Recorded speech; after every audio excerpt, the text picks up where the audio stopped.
the one to win the grand prize. Remember what's in stake and what's waiting for you, that PS5. All right. So here, up next to talk about computer vision in mobile robots, let us please welcome our next speaker from Dyson.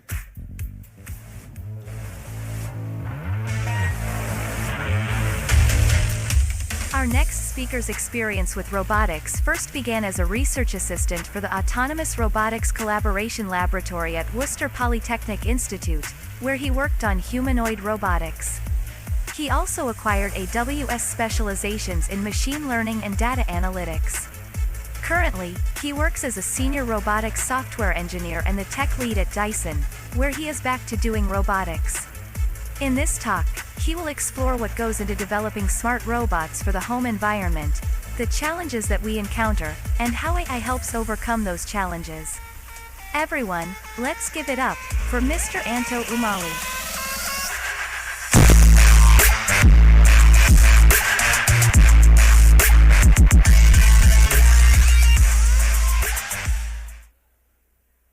Hello, good afternoon, everyone. Where's my slides? Oh. Can we fix the resolution? There. It's fixing itself. Okay, so for today, I have a kind of a different flavor of a talk for everyone. As it said, decoding AI, so I chose to sort of demystify computer vision for mobile robotics for everyone. Okay. So I apologize if the talk gets a bit too academic at times. Might be force of habit. I am also a lecturer at the Ateneo de Manila University, where I teach computer graphics on the weekends, specifically math for computer graphics. So there. I invited some of my students to watch this. If you are, we have a test on what I'm talking about tomorrow. Just kidding. Okay. So when it comes to demystifying computer vision or AI in general, I like to take an approach where we look at, if we're looking at artificial intelligence, we first have to look at what is natural intelligence, right? So we have to ask ourselves, when it comes to computer vision, what exactly is vision, right? So if I give you this image and I ask you what you see, it sort of becomes kind of natural for us to automatically identify things in the image. For example, I know there's a wall there, I know there's a barrier there, I know there are people there, and all those other things, right? I know which things I can classify as obstacles, right?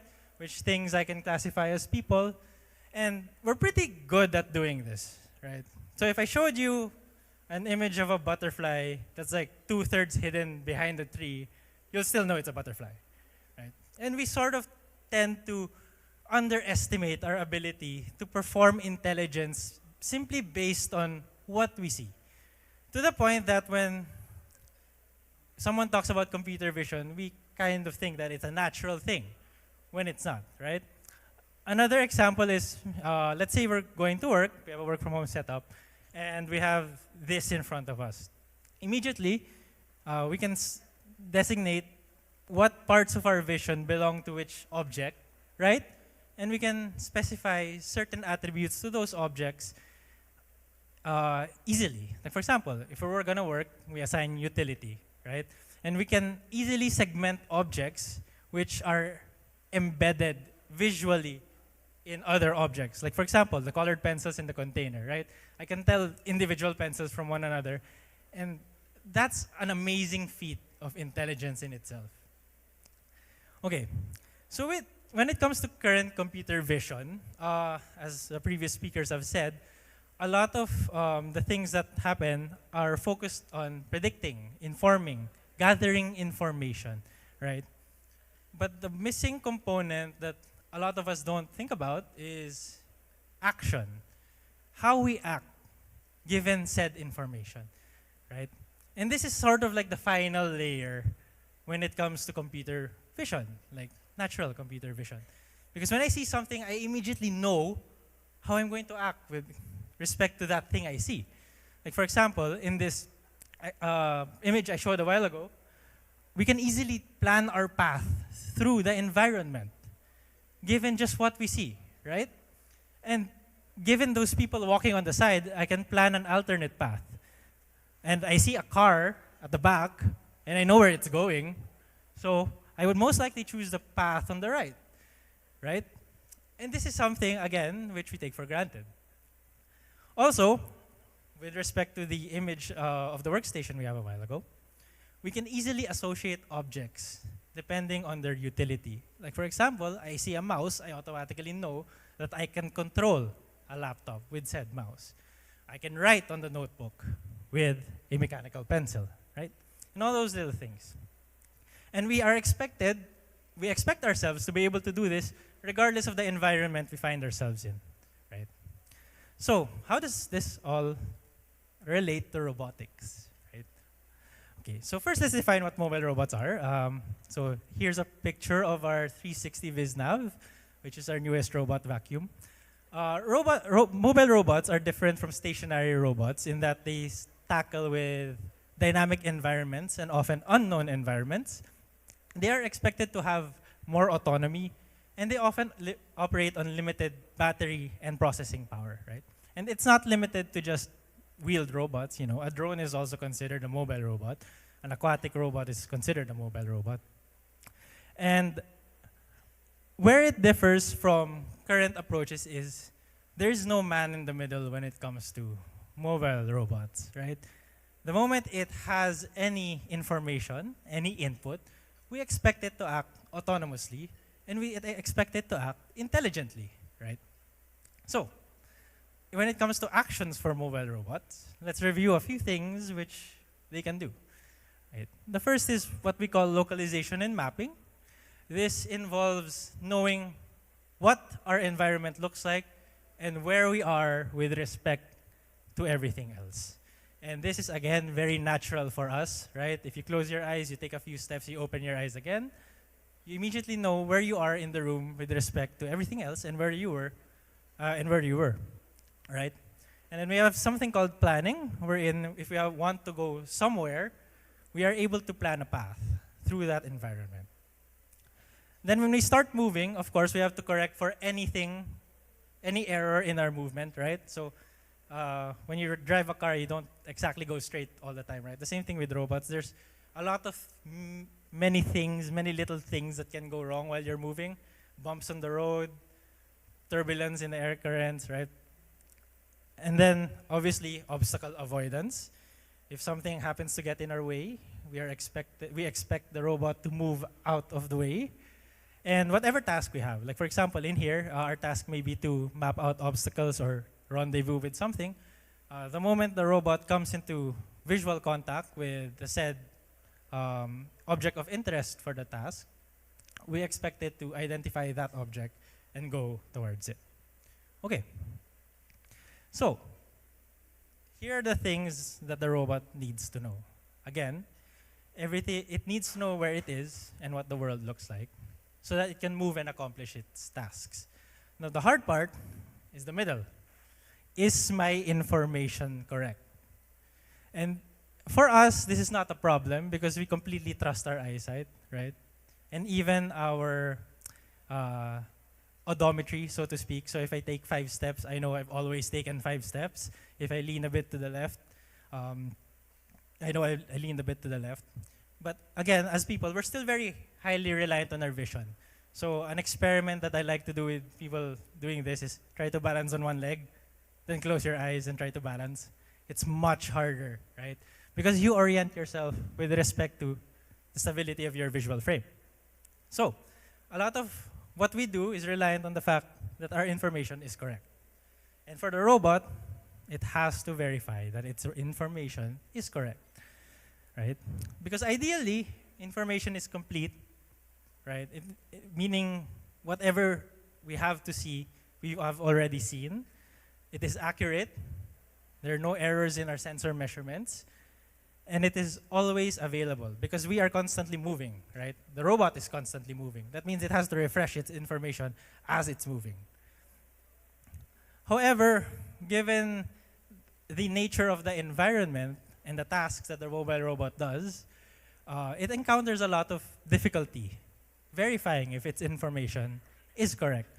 Namely, we have complex environments, right? So everything, if it sees an environment once, if it moves, there's a high chance that the said environment has changed. There's sensor noise. Again, cameras aren't perfect. Odometry isn't perfect. Lasers aren't perfect. IMUs aren't perfect, which affects information integrity. And oftentimes, information timing. So if we miss a frame in our camera, what happens then? Do we get lost, right? How do we know we've missed a frame? Does it matter that we've missed a frame? And again, there's no man in the middle. There's autonomy. So if the robot makes a mistake, it's expected to correct itself, right? We don't really expect someone to like go in and say, hey, you know, you got lost or you're not mapping the environment correctly. And because of this autonomy, we are subject to having compounded errors. So the moment an error pops up, it will lead to another error, and then it kind of just like snowballs from there. Okay. And with respect to mobile robots, the real question is, do we really need computer vision? Well, a lot of things can go wrong when you're moving around. Like for example, people always say, why can't we just use GPS? Well, you can lose your signal, or you can fail an update. So anyone who's driven under the skyway while using Waze has encountered this, right? It thinks that you're on the skyway, and you're actually in SLEX below. How about IMUs? There's a lack of context when it comes to information. Like for example, you get tilted, doesn't know that. It just says that, oh, I'm falling maybe. And it's also calibration dependent. And a lot of mobile robots used to use a lot of range sensors, right? So LiDAR, IR, all those other things. However, they're very prone to obstructions, and because they shoot out a single beam of a laser, you have to sweep your environment. So if you miss a sweep, you miss data.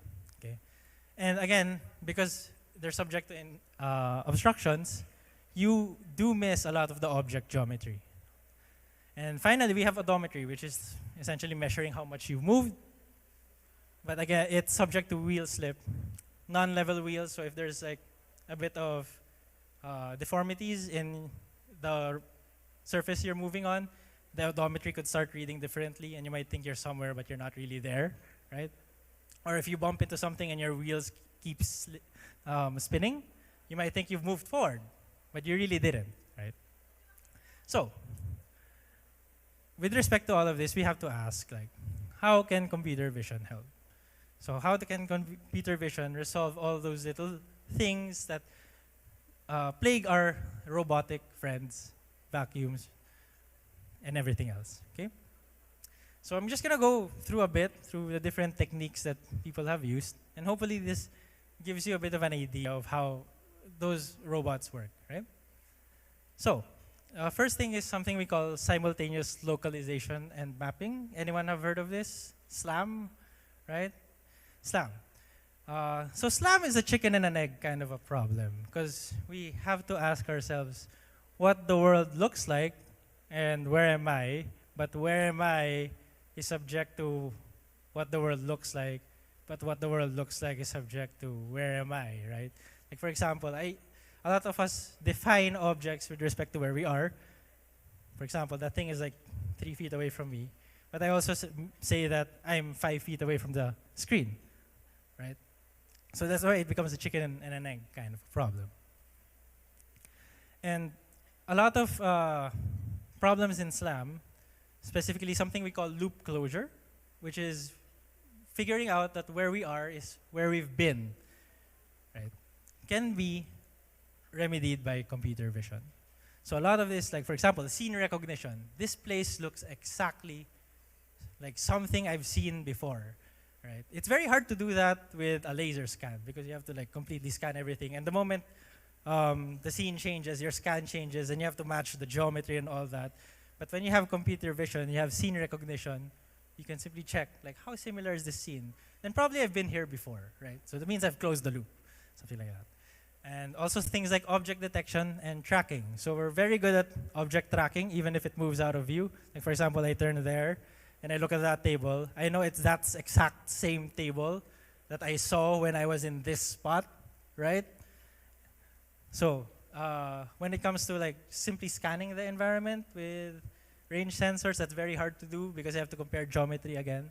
And that's something that computer vision can help us with. Because as we know, current computer vision models are very good at object detection and tracking. And many other things, like for example, environment reconstruction. As we said a while ago, with the problem with range sensors is we have incomplete geometry, object geometry. However, current models which estimate the object's 3D bounding boxes or structure based on a 2D image can help inform us of what that object looks like even when we just saw it. We don't need to move around it to scan its complete geometry. Right? And all this helps us to do what our robot set out to do and to get to a desired location. Right? So SLAM usually has two approaches. One we call filtering and one we call smoothing. So filtering is something wherein you update your current state estimate, and it's not concerned with what's in the past. It's incremental and it's very fast, so it's one of the leading approaches when we do SLAM.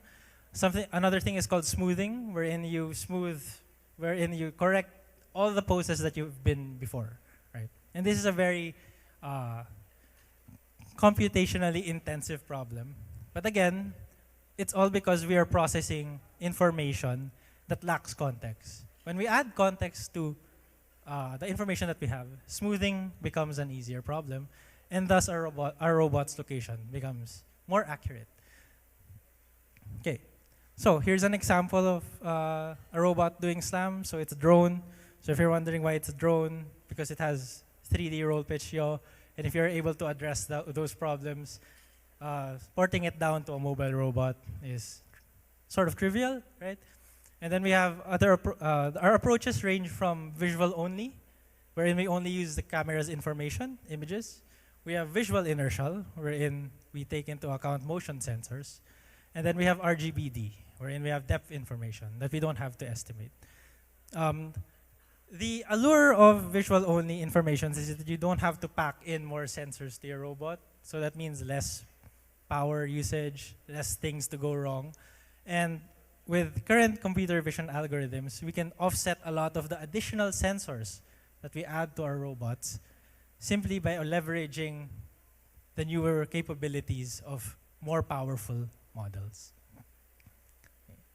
Then we have something that's sort of related to SLAM called visual odometry. So again, I said a while ago that the problem with odometry is your wheels can be moving and you're not going anywhere. So visual odometry is basically just checking your what you see to infer how much you've moved. Okay. So it's sort of like a reduced SLAM problem, and it's not concerned with loop closures. So think of it as like I'm just concerned with how much I've moved. And again, computer vision helps us estimate our position better by leveraging optical flow and all those other things by simply checking how much has the image changed. And current deep learning approaches also help with this. Lastly, we have structure from motion, which is we have a set of unordered image sequences. And then what we want to do is to be able to recreate what we saw in 3D. So it's more, as opposed to generating a map that we can navigate, it's more concerned with a scale-accurate representation. So there's a lot of applications for this, right? If you want to map your environment for different purposes, engineering purposes, we often have robots do this for us, so we do it autonomously. And again, when we do this with range sensors, we have to sweep the environment to get the point cloud, right? However, computer vision, when you take an image, you see everything, mostly everything already. And if you can just recreate the structure from what you see, then you will save a lot of time because you only have to move forward. You don't have to sweep all the time. Thankfully, a lot of deep learning models have already leveraged advanced capabilities to be able to do this, right? So again, it saves our robots a lot of time, a lot of power, and it makes their job easier. And then, of course, we have one of the biggest concerns, which is obstacle avoidance. So people might think that it's an easy problem to solve, but actually, how you want to avoid an obstacle also largely depends on the nature of said obstacle, right? And if it's moving. So I worked for a lot in human-robot collaboration. And when a robot approaches a human, we expect it to behave in a certain way so we don't get creeped out. So when you're avoiding a human, it's different than avoiding another robot. For example, your motion has to be more legible. So the human has to know where you're going. So in order to know that you're avoiding a human and not a robot, you have to be able to classify that what's in your path is a human and not a robot, right?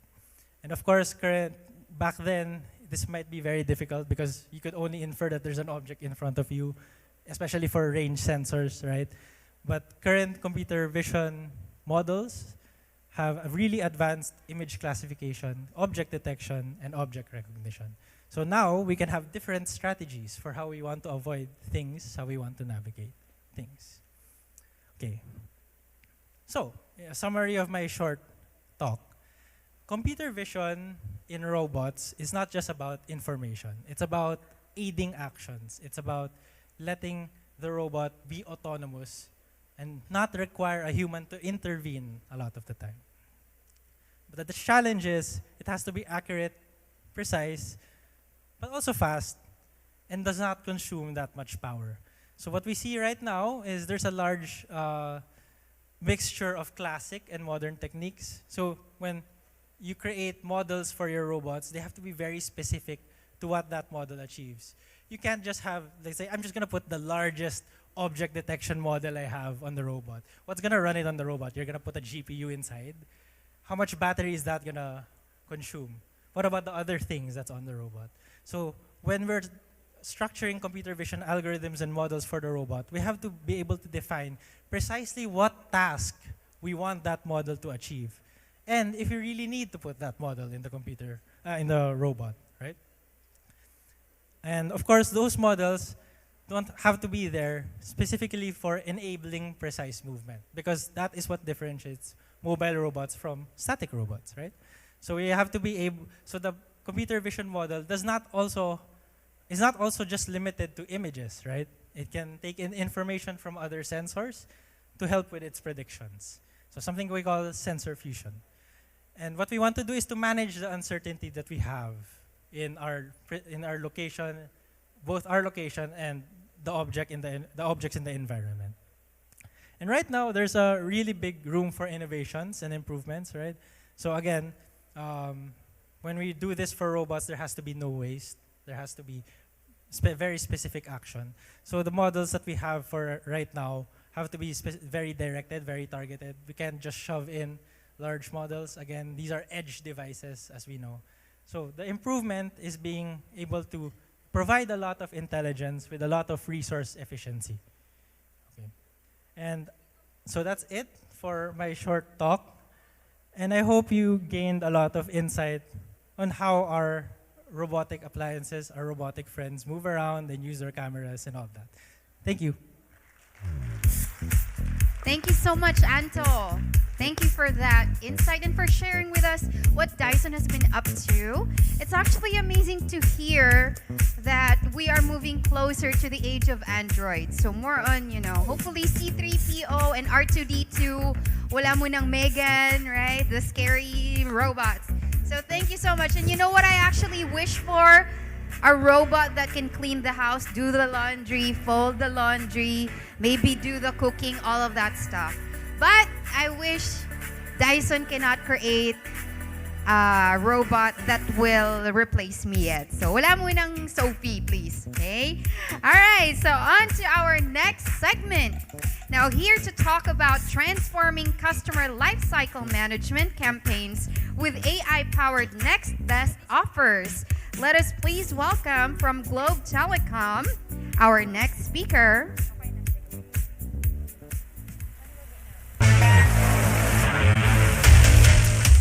Our next speaker is a data scientist